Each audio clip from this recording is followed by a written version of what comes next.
Sure.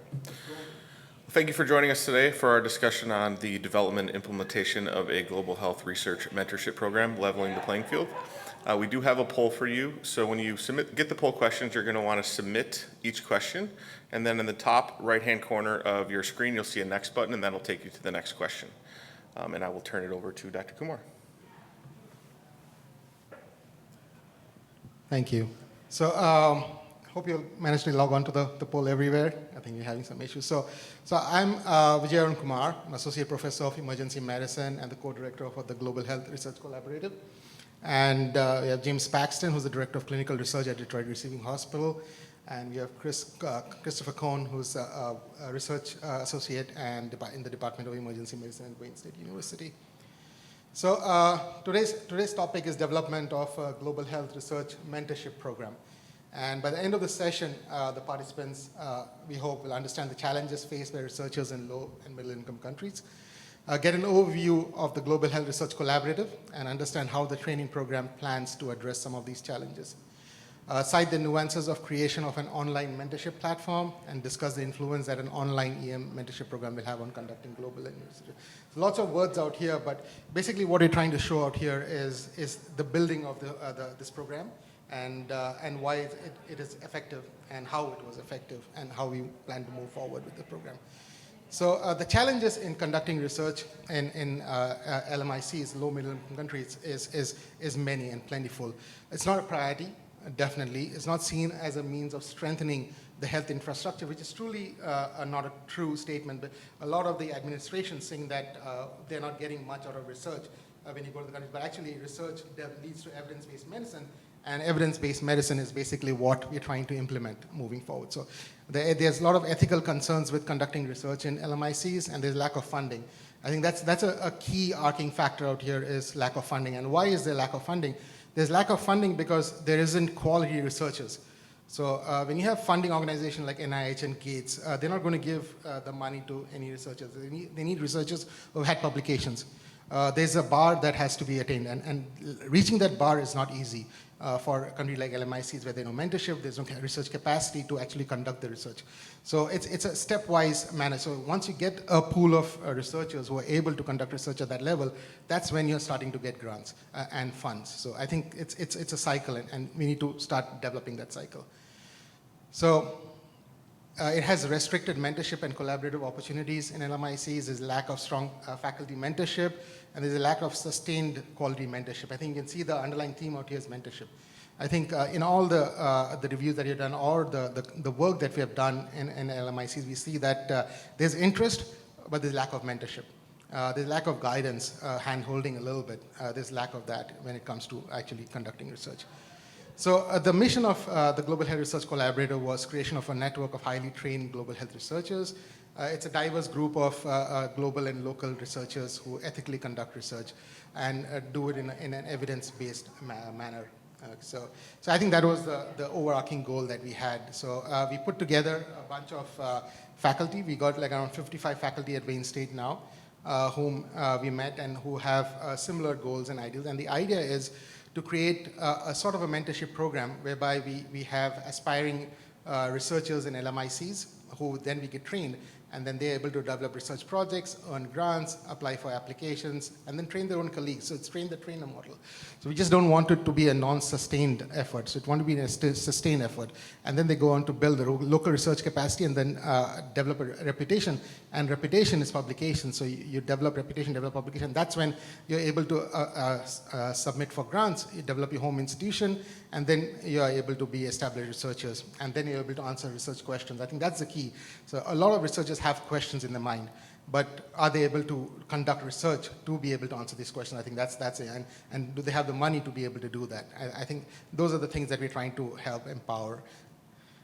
So we did a pre-workshop assessment, a little busy slide. I'm not going to go too much into that, but we did collect the data from our contacts around the world, and then we tried to see whether there's any effectiveness of having or usefulness of having a workshop.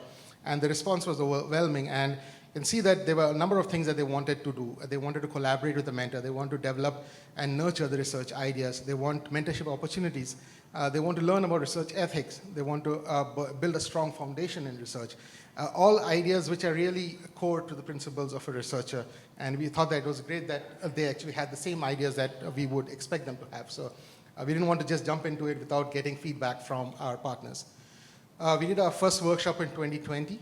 We had, at that time, 54 faculty, and we had around 28 of them agreed to be mentors, so mentor the participants. We had more participants then because we had around 60 applicants, and then we fine-tuned to 38 participants.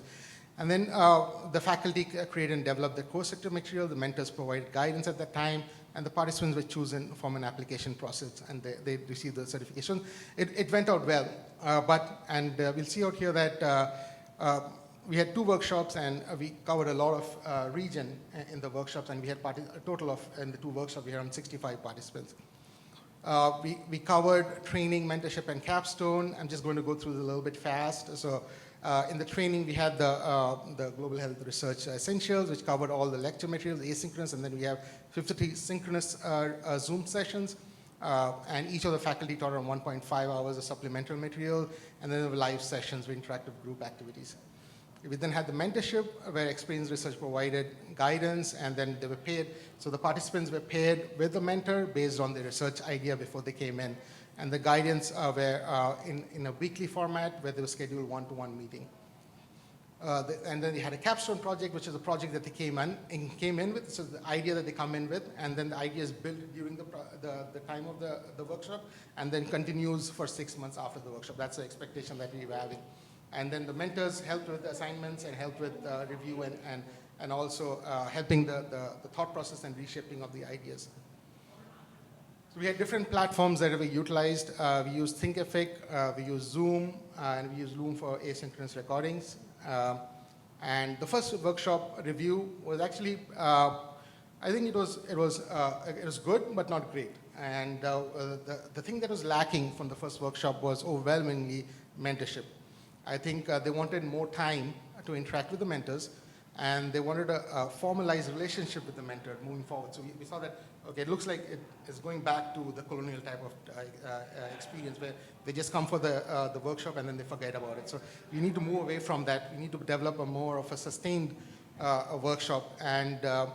And then they also wanted a choice of the mentors before the workshop. So we have a pool of mentors, and then they should be able to choose so that they gel well with the mentors. So these were the feedback that we got. And underlying was increased focus on mentorship. So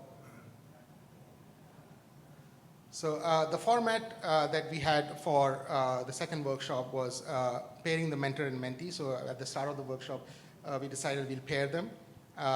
We thought that the capstone project would be synchronized with the mentorship now. Before there were 2 parallels. Now the capstone project and the mentorship were synchronized so that when the project was submitted to the mentor, they would get feedback immediately from the mentor. And so that will be the point of discussion. The mentor-mentee meeting schedule was arranged by the team rather than mentor and mentee trying to arrange the meeting. But I think from the first workshop, that was a lesson learned, that meeting wasn't happening appropriately. So we helped facilitate that. And the idea was to continue it for 6 months after the workshop. And then each mentor pairing was to be given a mentorship handbook or some outline so that there's an expectation that will be there for the mentors and mentee. So the mentor expectation was to build trust, set goals, establish the boundary, and in addition to provide feedback. And the mentee expectation was to devote adequate time and effort in the process of learning, which we thought was a problem because a lot of them are mentees were actually faculty and residents from different parts of the world. And they had to make time for this workshop, which was now a 6 weeks workshop. So we wanted to make sure that they were able to dedicate time. So that was the mentee expectation straight up that we did. And also seek feedback and take advantage of the resources. A lot of times they just come and be there rather than actively get involved. So I think we want to get more active involvement. So I think we went through what the workshop entails. And then what I would like to do now is have one of our esteemed mentors who was a part of the mentorship program provide some of his input about how he felt the workshop went and what were the barriers and challenges that he faced. Go ahead, James. Thank you, Dr. Kumar. So my name is James Paxton. As I said before, I'm the Director of Clinical Research at Detroit Receiving Hospital. And I was lucky enough to be involved in this program and serve as a mentor.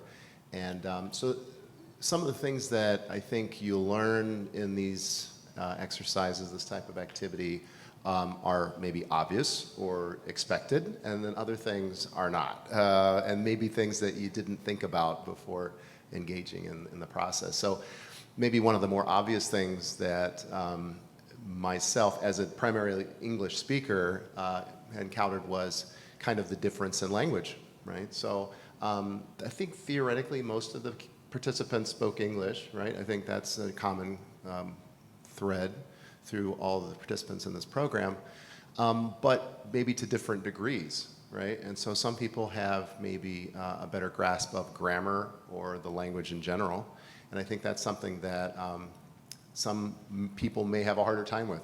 I'm actually, in college I was an English major, and I edit a lot of things and review a lot of things, and so I can be a real stickler when it comes to punctuation and silly little things that don't matter to most people. So for me, that was a little bit of a challenge, was adjusting my thought process to thinking, well, this person's speaking a whole second language to me right now. Maybe I could be a little more tolerant and be a little more open-minded, and I think that's a good exercise for anyone to go through. Another consideration, might seem intuitive, is the time difference. So if you're like myself in Detroit, that's Eastern Standard Time. The other person may be 6, 8, 10, 12 hours different from me. So trying to find a time when it's possible for everyone to get together is challenging. And trying to be empathic enough to identify that, you know, my convenient time is not going to be convenient for somebody else, and trying to be a little flexible about that was important. Cultural differences, I think these are really something that's largely unknown. I think a lot of Americans especially, we're so used to our culture, and we so think of things in an Americocentric way that when you encounter people from other cultures, whether they live here now or they live somewhere else, sometimes it's hard to understand or even recognize the cultural differences that are there. And a lot of them can be based on how the respect that people give to each other, or how people address each other, or the kind of things that you're willing to bring up with another person. I think my experience coming up through the academic, educational, and research administration process was I felt pretty comfortable talking to people who were maybe superior to me or above me in the hierarchy, and I didn't feel like I had to hold anything back. But I've recognized with working with other people that other cultures have a different approach, and that they may be more hesitant to criticize someone that's superior to them, maybe their boss or their director. So in this kind of structure that we've set up for this program, I think that could be, you know, my role as a mentor could be perceived as somewhere higher in the hierarchy for a mentee. So I think it may be a little more challenging for the mentor in this kind of a program to solicit and get information, real helpful, critical information from that mentee, because they may be resistant or hesitant to share that information. And I think when I'm making assumptions, assumptions oftentimes are implicit and not recognized, but I think when you recognize that you're making an assumption, it's important to bring that up and discuss it with your mentee. Regulatory differences certainly exist. We actually had a whole nother lecture earlier this morning that was talking a lot about regulatory differences in different countries. And I have to admit, being more familiar with the American system, that I would rely on my mentee to be familiar with what goes on in their country, because I would not have a way to know about how the regulatory and research approval process happens in their own country. But I think an important thing to remember is that whether or not you know the differences that there are, it's recognizing that there probably are differences, and not taking things for granted or assuming things about how my regulatory system works. Don't assume it translates to another country. I think another point to be made here is educational and training disparities. And as I get older, I start to recognize more and more that my experience is not everyone else's experience, that I've been doing research and scholarly writing for so long that some of it's just a reflex. It's just natural for me. And reminding myself that I'm working with someone who's new to this journey and just getting started is important. I think you have to consider the level of experience. You have to maybe take a step back every once in a while and talk about basic stuff that I maybe haven't talked about in a while in terms of protocol, design, and grant writing, and things that maybe seem, elementary to me, but are actually going to end up being confusing to someone else. And having those conversations early is helpful. And then having resources. To me, this is one of the most important things I took away from this is obviously I cannot share, I'm not going to be sending care packages of stacks of printed papers to someone in another country and ask them to read this. So ideally, the things that I'm able to send will be digital format. They'll be either a web page or a PDF of something that I've found valuable. And one thing to recognize is a lot of people in other countries may not have the same resources and access to information. And so, for example, I work at an institution that has a very well designed and well-run medical library, you know? And so if I need an article, I just say, hey, get me this article, and it's there tomorrow. A lot of people don't have that ability. So I think when it comes to specific references or training materials, it's good to have those, a copy of those available so you can just send those right to your mentee, and they don't have to try to find them themselves, because it may be more challenging than you expect for them to get that information.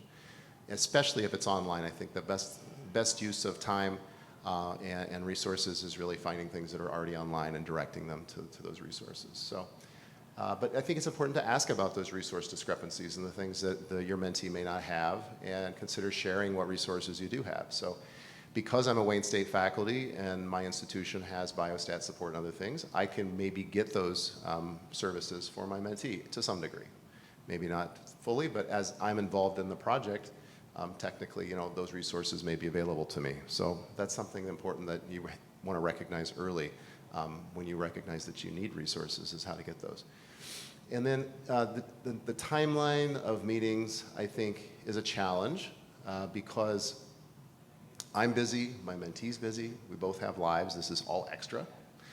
And recognizing that extra can be hard to do, right? Especially when you're working with differences in terms of scheduling. And I think at the same time, you have to balance that fact with the fact that this is meant to be educational and add value to them. And if your expectations are set too low, they're going to get less out of the program. So I think having a good balance between being firm with deadlines and asking for what you need versus recognizing their limitations and your own is important.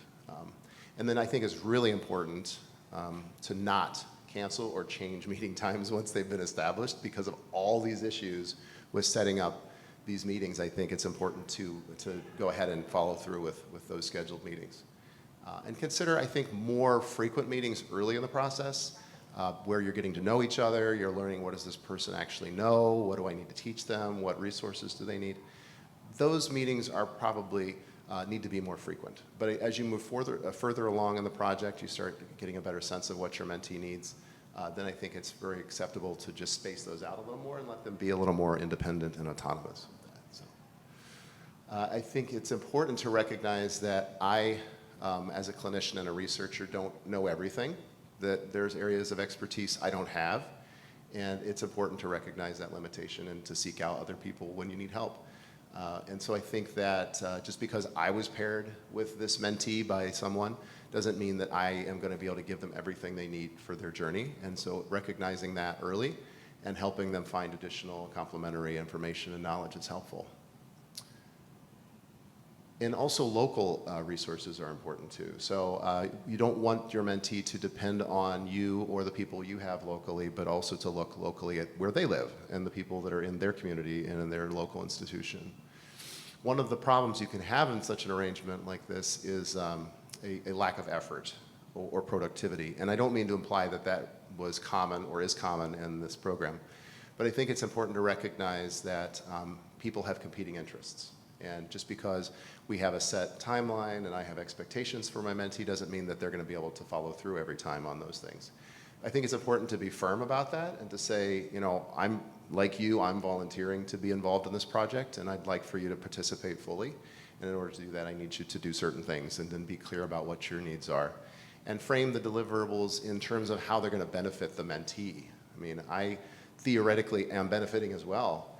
Because I'm learning how to best teach these things and I'm getting to know somebody new and learning about a new way of doing research or a new project.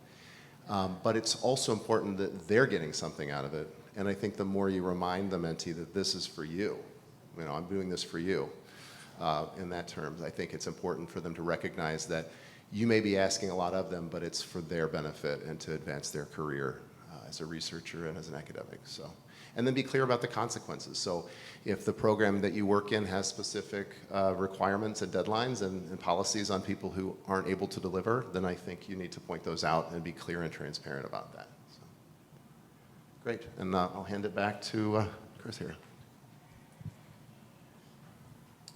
Thank you, Dr. Paxton.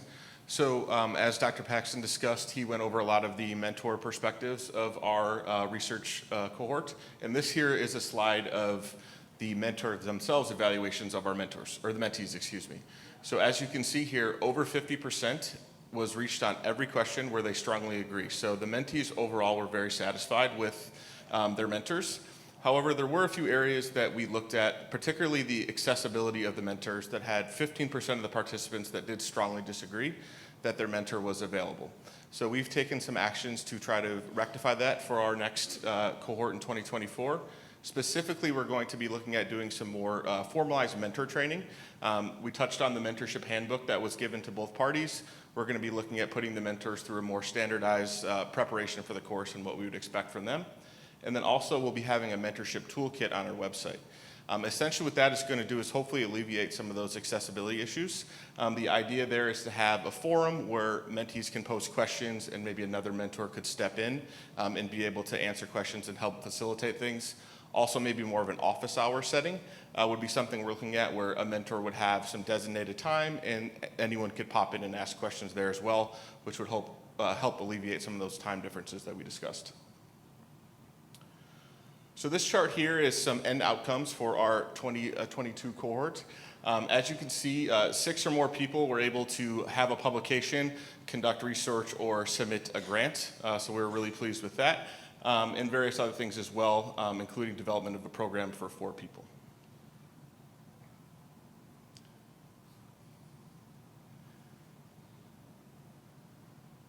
So these are some of the questions we had. So we're looking to see if people had had experience with virtual mentorship. Looks like some have, some haven't.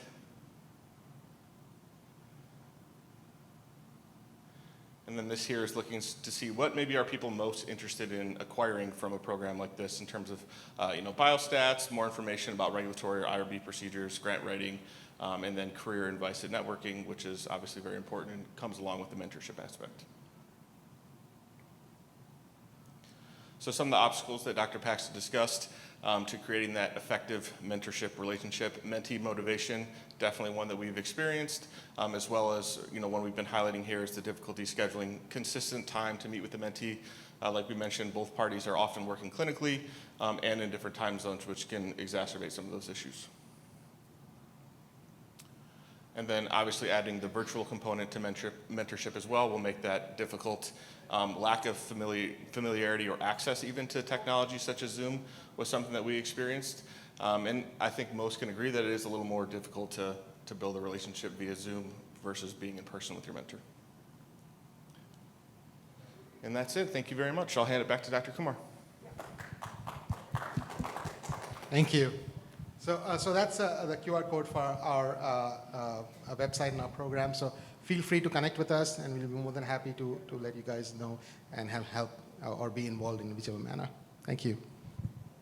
Thank you, Dr. Would you accept people from overseas internationally to participate in this project? Absolutely, yeah. So both the students are all international.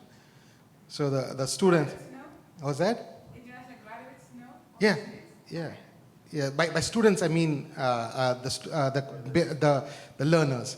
I think the mentees. I think the qualification to be a mentee is a graduate degree. So you should have completed a graduate degree in your home country, and you should be a budding researcher. I think there should be the fire in your belly to do research.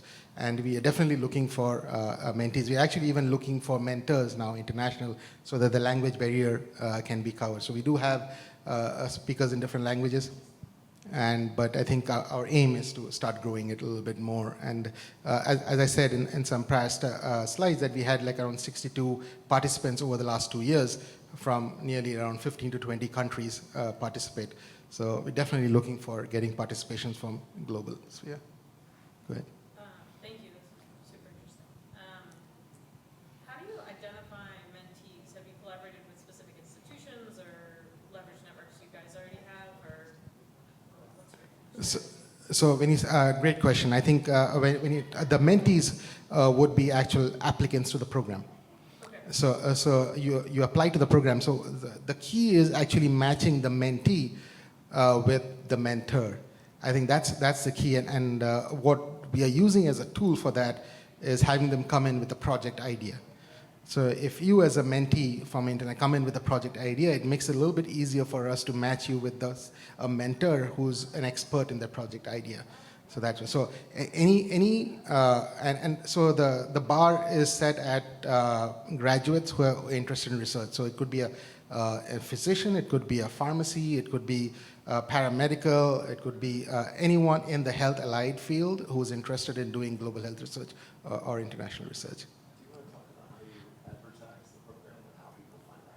So yes, so great thought, James. I think so. The advertisement so far has been a lot word of mouth. I think what we are moving beyond word of mouth now. So what we did was we advertised through our partners. So a lot of collaborative partners around the world. So we advertise through them for reaching out. But how we are moving forward with creating a website now, and we're trying to publicize that with advertising for the course now. Go ahead. Yep. What's that? In-person mentorship, like someone coming and shadowing the doctor for like 6 months. That happens in like Mayo Clinic and other branches of medicine, but like with blind Yes. like that. I think a great question. I think with COVID, I think prior to COVID, our plan was actually having the whole workshop in person. But with COVID, we've actually moved completely virtual right now. And I think your question is there an opportunity for you to come and shadow out here? So I think it depends on the relationship you build with your mentor. And the idea is for you to be actually creating research capacity at your home center. If that entails you coming and spending some time out here to hone your research skills, I think depending on your mentor-mentee relationship, that can happen. So it's not a part of the program itself, but we have had students and a cohort come over and spend some time. But depending on your mentor, the relationship you have with your mentor. Go ahead. Thank you, Dr. Your workshop is very extensive, like 6 weeks, with a lot of things. Why don't you can be certificate program? So I think, again, great question, Dr. Abdul. I think we are in the process, I think, to formalize it. I think what we're doing is the beta steps. I think we're trying to get a recognized program going. I think the next step is getting it formalized as a certificate program. A certificate program has its own issues. I think there's a cost to the university. Once you become a certificate program, you have to pay a cost to the university. So I think once we become self-sufficient with cost and budgeting, I think that's when we start thinking about certificate program. I did not bring up the cost for the program when I talked about it. So far, the first cohort was completely free. We had a sponsor who covered the cost for all the students from the first cohort. The second cohort, and after the experience with the first cohort, we realized like if it's free, it's fair game. Like everyone wants to jump in. So we just kept a little token amount of $25. Even though the cost of the program is much more extensive than that, we kept that token. We realized that it was actually much more effective because in the second cohort, they had some teeth in the game and they wanted to be, because they're putting in some money, they wanted to be more involved. It might not be the only reason, but it definitely was a reason. And so there's a small cost. And the rest of the cost, again, was sponsored. So moving forward, that's the underlying theme is we truly don't want to burn the purses of the candidates who are coming in. We truly want them to feel that we're trying to help them and try research capacity without them being burdened by cost. It'll just be a token amount. So we do want more involvement from the students. Thank you. Thank you, Abdul. Thank you. Thank you.